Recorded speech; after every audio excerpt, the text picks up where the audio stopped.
Cool.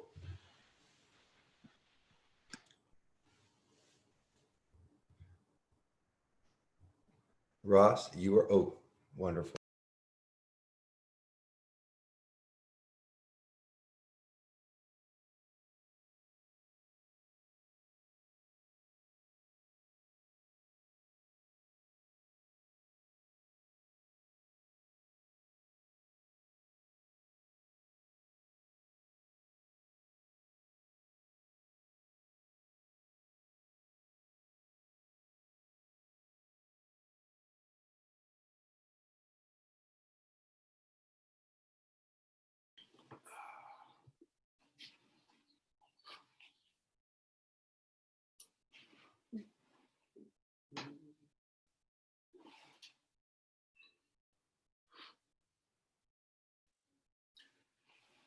Good morning, everyone.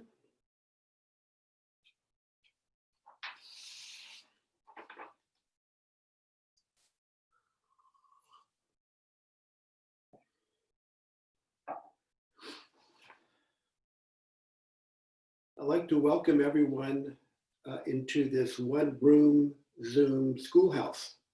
Soji Roshi likes to consider our temple practice as a one-room schoolhouse where we have people that are here for the first time, as well as people who've been sitting more than 50 years all together. I'd like to take a moment and go to gallery view and make eye contact with each and every one of you before I begin my talk.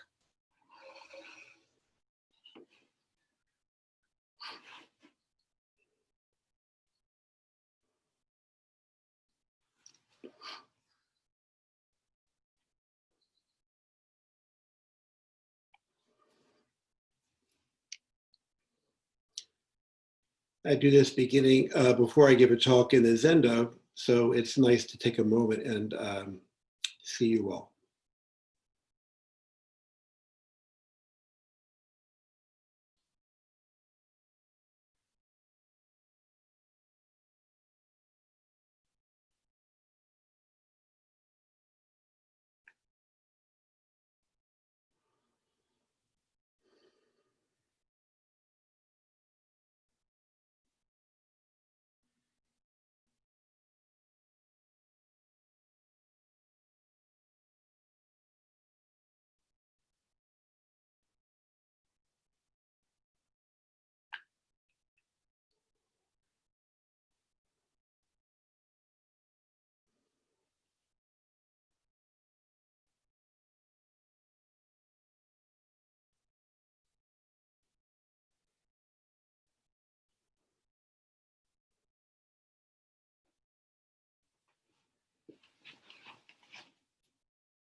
Looks about right.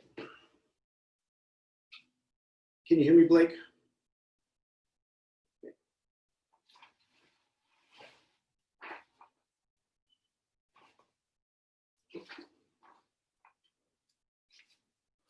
So I came across this article in the Times I'd like to share with people.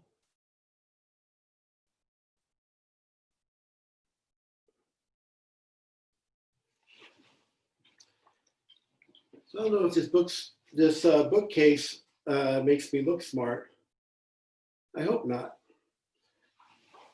But more importantly than the bookcase is Soji Roshi's mudra over there to my left, your right. That's for me the touchstone for practice. I study a lot and I have books behind me, of course, that are used to illuminate some things that I've experienced over the years and things that I hope to experience at another time, perhaps. But most importantly, Zazen is the foundation of our practice, and I'm really grateful for Soji Roshi and Hozan, who took the picture putting that together last year, and as a visual reminder for my for me for my practice.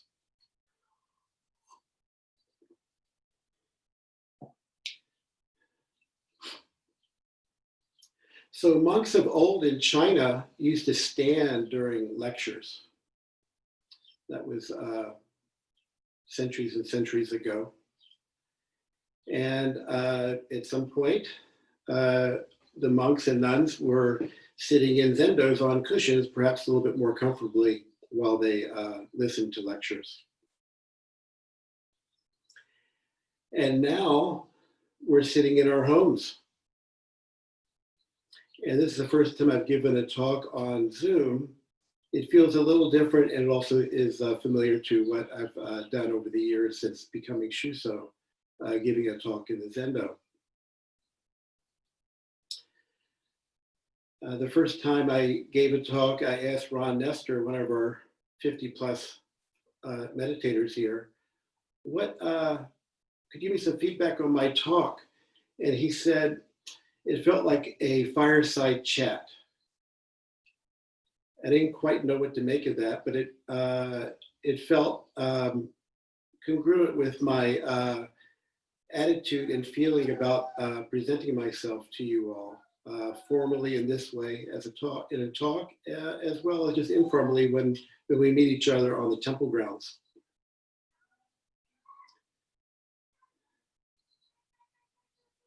Fireside chats were conducted by FDR during the Depression and World War II as radio broadcasts to assure the population of America that things would be okay and we would get through this. I'm not here today to assure you that we're going to get through this, but I have faith that in practice we will get through.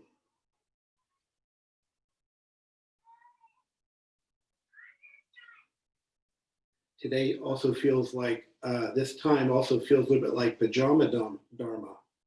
I got on my pajamas today for the first time in a long time, but sitting at home, it feels homey. And the feeling of hanging out comfortably is a little different than standing and listening to lecture. So I hope you're comfortable in your all's homes. And I was thinking about Timothy Leary's adage, tune in, turn on, but don't drop out. Stay present. That's my update.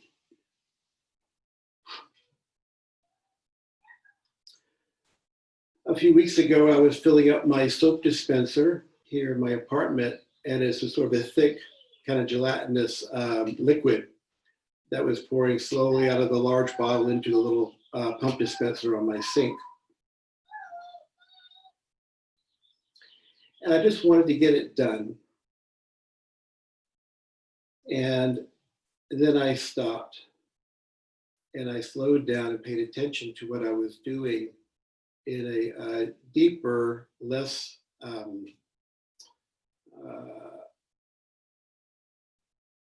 gaining idea, just to get it done and just to be present with what was happening in front of me, which is what we continually remind ourselves to do. So I was grateful to have taken that moment to just be with the task at hand. And I had a kind of an awakening experience, not thunderclap awakening, but just an ordinary awakening to the extraordinary nature of just taking care of what was in front of me. And this is what we're always doing, whether we're aware of it or not.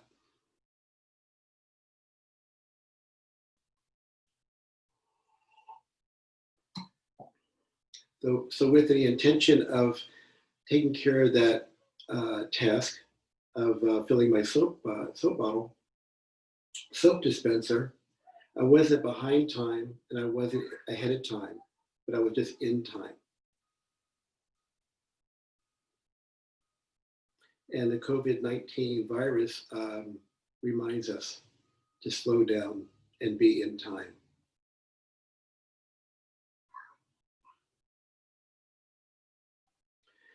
So the other day while watering the garden, I noticed the leaves dropping as the water was hitting them in its spray on the hose. I have to hand water the east, north, and west sides of the building here. So as the leaves were, or the grass and leaves were dropping, I recalled Sojin Roshi's teaching from a few weeks ago, where he said, a good Zen student adjusts to circumstances. And I thought, that's true. We're always adjusting to circumstances. The thing that gets frustrating for us sometimes is that we feel there's a timeline when we're going to adjust. I want to be mature. I want to be able to sit still. I don't want my mind to be so busy.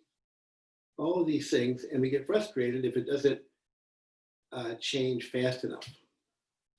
So just like with the soap dispenser, am I too slow at calming my mind and adjusting to circumstance? Or am I too fast and not really meeting what's going on? So again, it's just being in time and hanging out with a water hose. An ordinary thing of just taking care of the grounds here. One can have a realization that just what's at hand right in front of us is all we need. We don't have to go off to dusty lands, as Dogen said. We don't necessarily have to be reading scriptures to understand this. All that should be supporting to us to the matter at hand, what's in front of us. Blake, thank you for your introduction and noticing my the visuals of my food preparation. I was a photographer for many years and have a great deal of appreciation for the visual aesthetic in life. And so while we eat the food, or the food eats us, there's something in the process of eating that we can actually appreciate through visuals. That actually sets a tone of appreciation even before the food reaches our lips.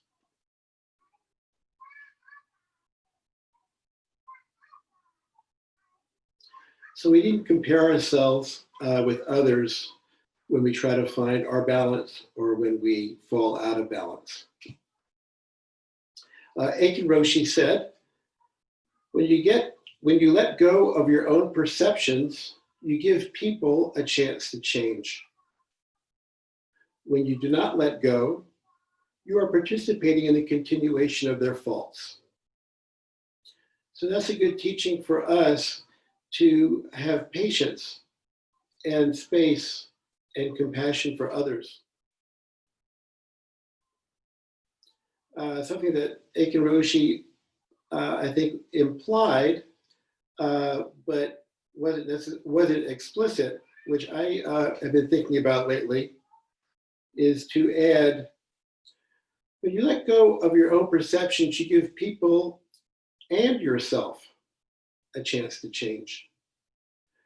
When you do not let go, you are participating in the continuation of their faults and your own stuckness.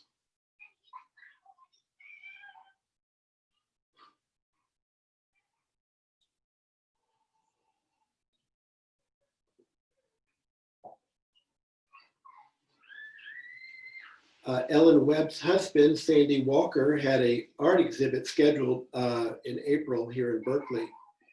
And it was canceled, of course, because of the virus. And so he sent images of his paintings to his mailing list, one each day, throughout to cover each piece of the exhibit, and with a little bit of a commentary. And I was looking at this one called Sean Rhee's Dancing. Sean Rhee Dancing. And if you can picture, so to speak, no pun intended, a picture frame and a collection of what looks like repeating images. There are lines of a figure slightly altered across the frame from one side to the other. Some of you may recall Marcel Duchamp's Nude Descending a Staircase, where he depicted a nude descending a staircase with images slightly different from the down side of the steps to the upside of the steps. So what I inferred from Sandy's and Marcel's depictions is that we are this body still, and there's movement within this stillness.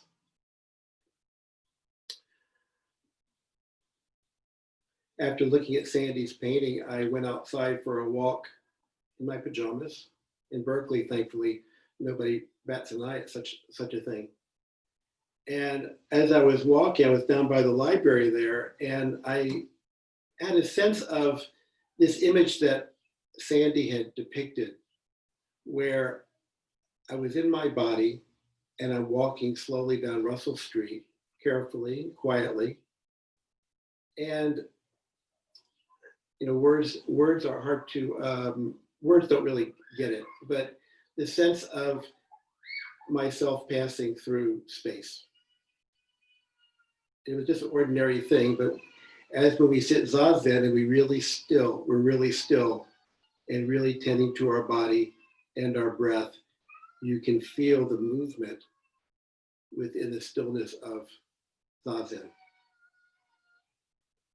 So there I was walking down here on Russell Street, moving and experiencing stillness and movement. It's not one side or the other. One side's in light and the other side's in dark, one after another. Occasionally the Zoom thing will chop out because of the internet connections. We all have had those experiences, and it gets kind of frustrating when that happens. For me, besides the frustration, it reminded me of the spaces in our life that we think everything is continually moving, but actually, like a movie screen, they're single little images that are being run across a projector, moving quickly, giving the impression that things are moving, but in fact, they're still. So how does that help us?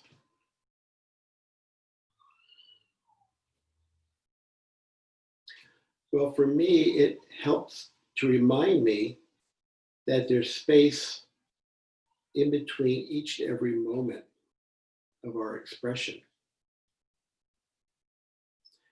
It's like when we sit zazen, we breathe in, we take in the universe, there's a little space, and we exhale, and we let go of the universe. But in between taking in and letting go is that gap or that space. And in that space, there's an opportunity for us to respond to the circumstances, maybe not in the same knee-jerk reactive way that we often find ourselves when we are either grasping towards something or pushing something away.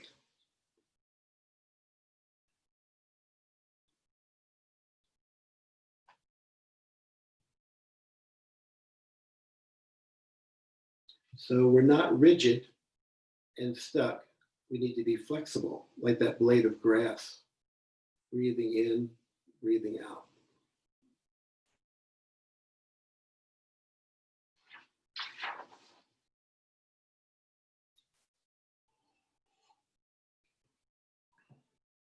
Speaking of books, Not Always So, by our teacher's teacher, Suzuki Roshi.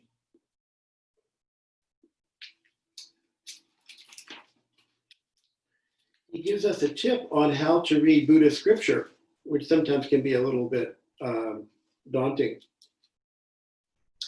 In the chapter Letters from Emptiness, he says, besides the world which we can describe, there is another kind of world. All descriptions of reality are limited expressions of the world of emptiness. Yet, we attach to the descriptions and think they are reality. That is a mistake because what is described is not the actual reality. And when you think it is reality, your own idea is involved. That is an idea of self. But what many Buddhists have made this mistake. This is why they were attached to written scriptures or Buddha's words. They thought that his words were the most valuable thing, and that the way to preserve the teaching was to remember what Buddha said. But what Buddha said was just a letter from the world of emptiness, just a suggestion of some help from him. If someone else reads it, it may not make sense. That is the nature of Buddha's words. To understand Buddha's words, we cannot rely on our usual thinking mind. If you want to read a letter from the Buddha's world, it is necessary to understand Buddha's world.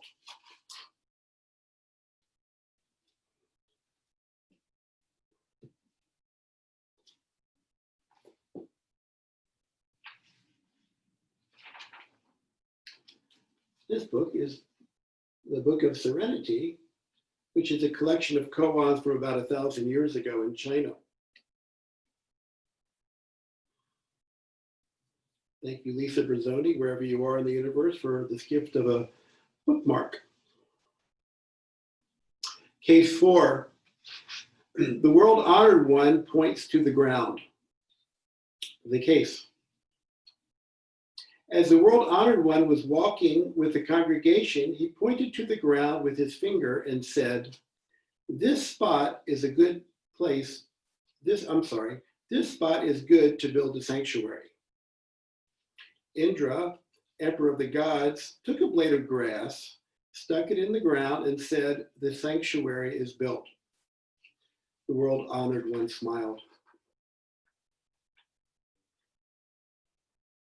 Tian Tong offers a verse to comment on the case. The boundless spring on the 100 plants, picking up what comes to hand, she uses it knowingly.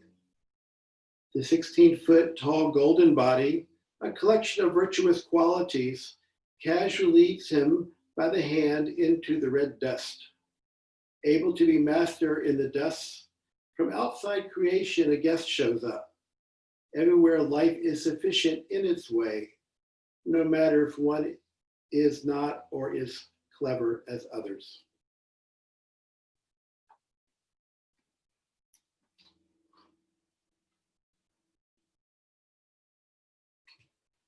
So when I read that, I thought, well, what is this grass and sticking in the ground and building a sanctuary? It didn't make any sense to me. And then I realized it's a story and a teaching. It has to be looked at differently than our usual way of thinking. And for me, it means to use what's at hand, what's right in front of us.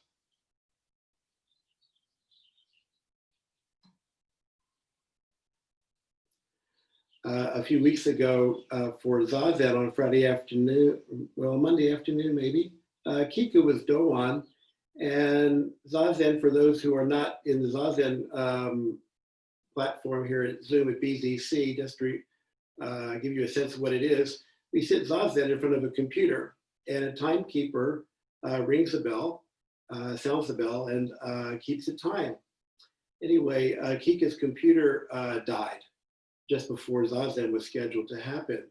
So she texted me letting me know what had happened. I said, well, just come on down and we'll set up here in my apartment. So she came downstairs and we set the computer up pretty quickly before 5:40. And then thankfully, a little while earlier, my friend Henry, who turned me on to Zen and jazz, two of the 3 most important things in my life, gave me this bell, presented this bell to me in the mail. And I had this cane from Amsterdam from a trip that Kika and I went on with Jerry and Paul. And from Kika's seat, she sounded the bell. Sorry, Bell, this isn't so good. That's a little better. With the cane. So she had to adjust using a large cane, large bamboo stick, sounding a little bell. Typically the strikers on the bells are pretty small. So again, this is this world of adjustment that Sojin Roshi was talking about, that we need to do as good Zen students in order to be one with and not separate from the things in front of us and around us in this world.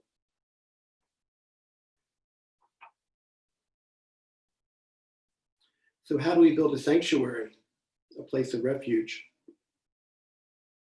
Well, the Zendo is a really beautiful space to do that. It's a designated space, but for the past few months, we've been sitting at home. So how do we make our home a sanctuary? This reminded me of the diaspora the Jews undertook in 70 of the Common Era when the temple in Jerusalem was destroyed, and that the practice went from the temple into the home, and all the ceremonies and rituals that were typically done by the high priests and such in the temple were now done by ordinary people in their homes, which is what we do, and we create by building altars and sitting zazen here in our dedicated space.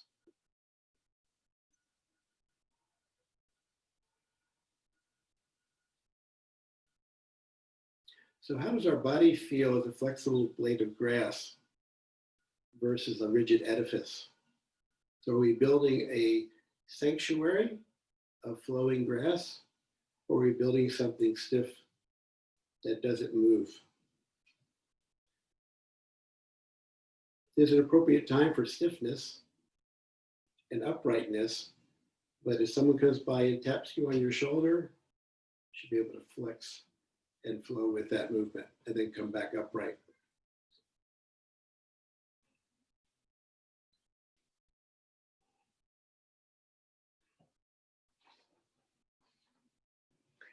I was gifted this card by a friend some years ago.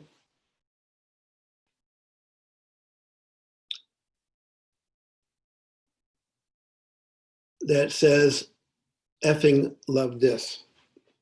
And I have it on my altar. I didn't know what my friend meant by sticking the card in between my door and the door jamb when I came home and found it, but I put it on my altar, and for the however many years it's been now, when I offer incense, I see this card, fucking love this.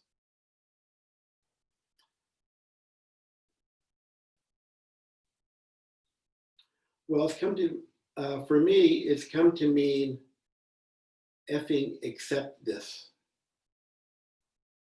And I find myself in some world of disconnect and separation, and suffering is typically due to my not accepting some circumstance, some idea, some situation. And so by making the effort to just accept what is in front of me, it allows me to be myself with my pain and difficulty and suffering, to be with myself when I'm happy and joyous and free, wherever I happen to be at. It's all about accepting and adjusting to circumstance. I've also thought of this card as a get out of jail card for those of you who are familiar with the game Monopoly. We place ourselves in jail by our greed, ill will, and confusion. So how do we get out of jail? We live with conditioned relationships, and we divide and separate. How do we cultivate and live in a sanctuary and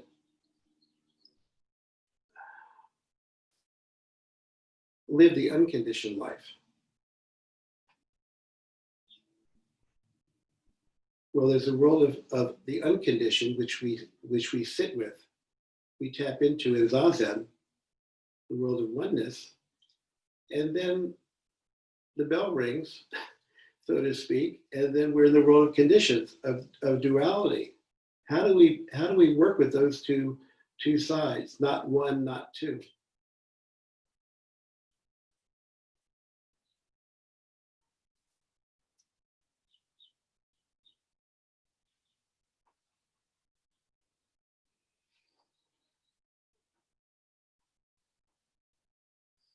Well, when I graduated from college, it's about 5 years before I started sitting, I came out to California and lived here just for 10 months. And I got a copy of Tassajara Cooking, Tassajara Bread Book. I didn't know anything about Tassajara or Ed Brown or Zen or anything. I just heard that these were good books. And so I got them and I baked a little bread from Ed's book. I preferred the bread that I bought at the store. I didn't do such a great job at it, but nevertheless, I made the effort to do that. And some years later, I stumbled into Bernie's place. It was 36 years ago now that I found my way into that temple. And then I discovered Ed Brown and cooking and such. And this is asparagus season now. And so I've been getting asparagus at the Berkeley Bowl up the street and making my little pasta dish with asparagus. And with the cooking that Blake alluded to earlier that I do here, along with a bunch of other people, of course, a lot of Tenzos that we're grateful to have here feeding us, I thought, well, how am I going to cut this asparagus spear? You know, one way is straight across, chop, chop, chop, chop, chop, chop, chop, chop, chop, chop, fast and noisy. And Ed's got this technique where it's called a roll cut. I don't know if he invented it or not, but nevertheless, it's a really cool technique for cutting asparagus. So you have asparagus held down in one hand on your cutting board, and in the other hand, you angle your knife like so. And you don't go like this, but you just slice it down using the whole motion. After you sliced it, you roll it a little bit with your other hand and then slice it again.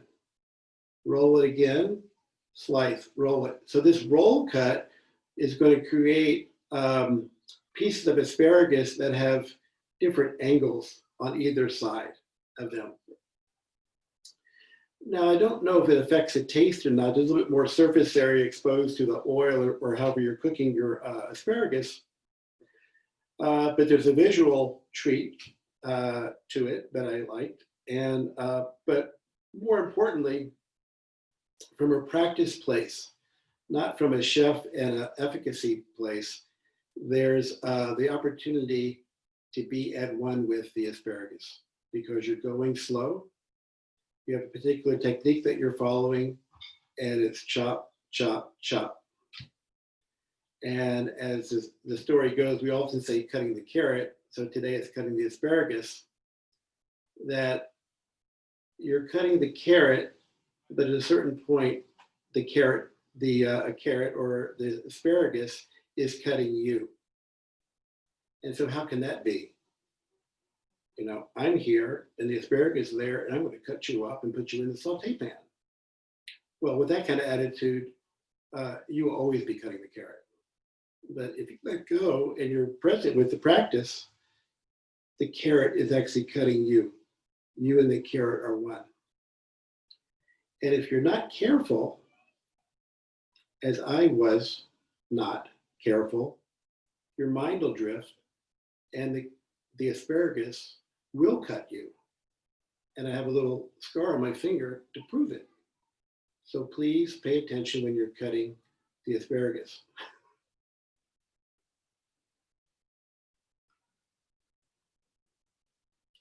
I'd like to close by noting that I feel that we're missing our body practice during this time of sheltering in place. You know, we practice together in the one room Zoom schoolhouse. We rub up against each other, literally or metaphorically. We have different experiences and we are connected by our presence and relationship. And so being isolated, so to speak, or separated, we're missing that body connection. And there's a tendency, I believe, that to go into our mind and become a little bit more psychological, trying to figure things out. So I look forward to returning to the Zendo and being with you in body and mind And a question to keep in mind is how to be with ourselves and return to this body practice. We have an opportunity moment by moment, as Sandy and Marcel Duchamp showed us in those images, when we're sitting and breathing, when we're standing and breathing, inhale, exhale. What goes on in between those moments? Where are we? Thank you very much for your attention. And I'd like to open up the question. Well, Blake maybe will give a brief description of the questioning. I'd like to ask Sojin Roshi for a comment before opening it up to the group. Thank you all. Yes, so we know, go ahead and type a question, good Sangha, or raise your hand, the virtual hand. Participants, press the little blue hand, raise it, and then I'll call on you, or type a question. First, Sojin Roshi, do you have a comment or a question for Ross?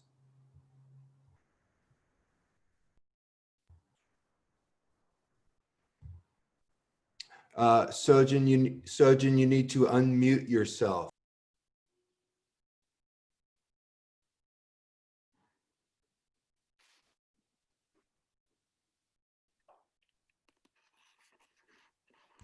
Good. You're good to go, Sojin. Go ahead. Yeah. You can hear me? Yes. I can hear you. I like the images of the painting, Sandy's painting, and the nude descending the staircase. Duchamp, Marcel Duchamp, yeah. Yeah, Duchamp. And the stillness within the movement, and the movement within the stillness. I thought that was very, very nice image. Mm-hmm. I hadn't thought of it that way. I mean, you see it that way, but I didn't necessarily think it that way. So it kind of jarred my perceptions. Uh-huh. So well, that's what great artists do, is they jar our perceptions. yeah. I wasn't jarred. Thank you for that, Sojin. I wasn't jarred when I saw Sandy's painting. It wasn't until the experience in my body walking down the street that it came together for me. And that's where this body practice, I was reminded of how important this body practice is. And it's not just an intellectual exercise. Yeah. Thank you for that. Thank you. Next up, we have Riff Riff. I think it's Sean. Could you go ahead and lower your blue hand and ask a question? Okay. Hi. Yes, it is Sean, and I'll have to update that at some point. Ross, I was, thank you for speaking, and you were talking about the space between movements, and my mind instantly went, well, no, there's no space between movements. It's all analogous and it flows completely. But I still kind of listened and trusted. And it reminded me of, I was recording a cellist here at my house, and he had a very long tone. I needed a long tone from him. And at some point, he had to return the bow back in the other direction.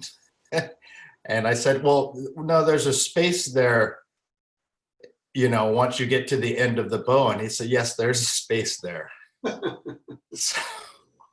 So I did run into a couple of classical musicians down at Stanford, just kind of grabbed them. They had violas and violins, and I kind of asked them too, and they said, there is a space there. So I just wanted to share that. Really, there's something, fascinating about it. That's really great, Sean. It's what I was trying to say is, in everyday life, we experience the Buddha Dharma. We don't have to go to a monastery necessarily to see that. It's like it's right in front of us if we can see that, just like that blade of grass.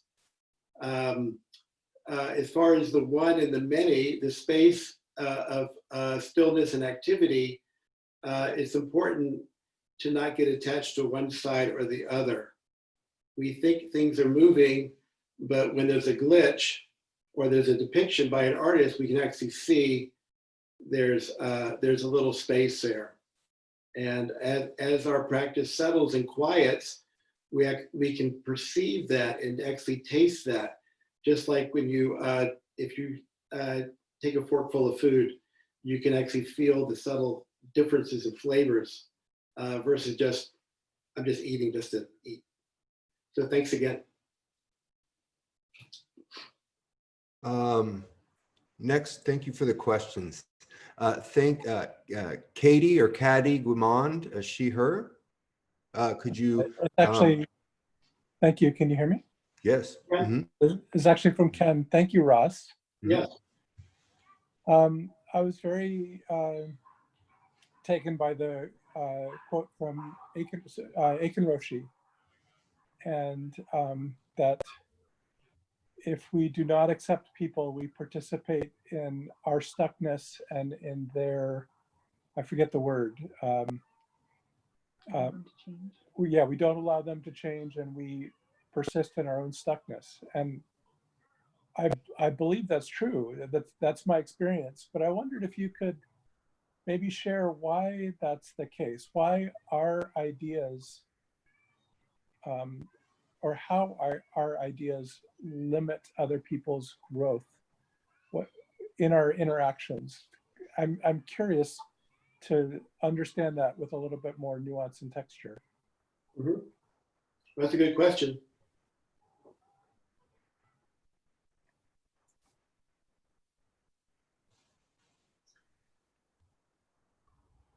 I'm reminded of when Soji Roshi says when he meets people in Dokusan, there is no, there's a perception or an awareness of someone in front of him, but there's no story. They're meeting the person fresh. And so when we're in dialogue, like right now, we're in dialogue, I see you and Katie and that lovely cat there. So I already have an idea or perception of what that must feel like, what it must be like. And I'm not even meeting with you. I already have a story going on in my head.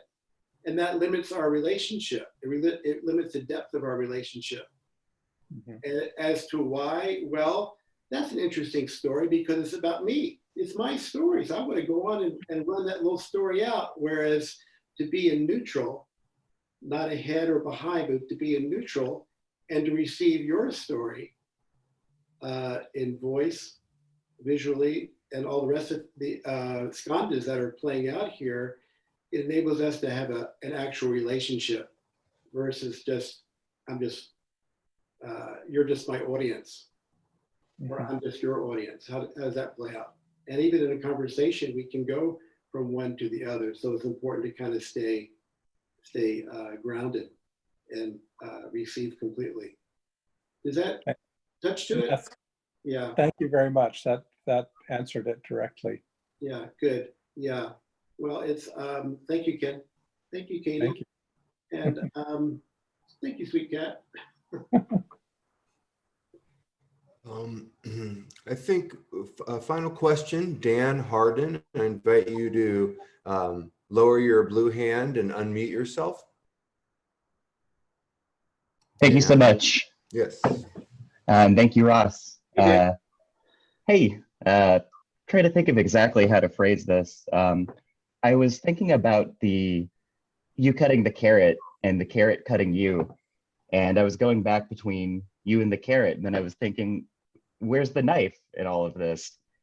And, I was thinking, maybe I'm focusing too much on the knife, and the point is to just be cut, if that makes any sense. And I don't quite know what my question is, but Well, I was just looking for the knife, I guess. yeah. Well, there's enough information there for me to give a response, offer a response. Thank you. One of the first experiences I had of kind of no separation, so to speak, was I was sitting in the Zendo and I had a bowl in my hand. I'll use what's in hand, which is Henry's little bell here. And I was eating and I saw the bowl in my hand and my chopsticks and all of that. And at a certain point, the bowl wasn't there, my hand wasn't there. It was just all one piece, which is, it's always that way. But we tend to chop things up, so to speak, or divide things up, and it just happened. So I'm certainly conscious of the knife. I was conscious of the knife when I was cutting the asparagus. So that's the many side, but at the same time, there's also the oneness of it. And when we are swimming, you know, we practice our swim strokes, but if we're just focused so much on the strokes, we'll sink. We have to let go of the form of the strokes of swimming and just go down the river. That's the best way I can explain it. So it's always there, and once in a while the curtain gets pulled back and we get a little glimpse into something that is a different view, a more holistic view, if you will. Thanks for that question. Thank Thank you, you. everybody. We've come to that time. So I'm about to thank you, Ross.